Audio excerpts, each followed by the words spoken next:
জয় ভোলেনাথ। নমস্কার বন্ধুরা, তোমাদের সকলকে স্বাগত সনাতনী শ্রাবণী চ্যানেলে। আজ আমি বলবো শ্রাবণ অমাবস্যা কবে পালন করা হবে। পঞ্জিকা অনুসারে শ্রাবণ মাসের অমাবস্যা তিথি 24শে জুলাই ভোর 2:28 থেকে শুরু হবে আর 25শে জুলাই দুপুর 12:40 গিয়ে শেষ হবে। এমন পরিস্থিতিতে উদয় তিথি অনুসারে হরিয়ালি অমাবস্যা 24শে জুলাই স্নান দান পিতৃতর্পণ সর্বোত্তম।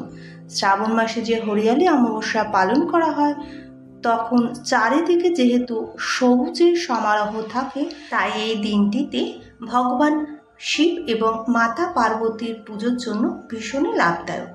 জ্যোতিষশাস্ত্র অনুসারে হরিয়ালি অমাবস্যার শুভ যোগগুলি হল গুরুপোষ্য যোগ, হর্ষযোগ, অমৃত সিদ্ধির যোগ, সর্বার্থ সিদ্ধির যোগ এবং শিবযোগ বিশেষভাবে এই দিন রয়েছে।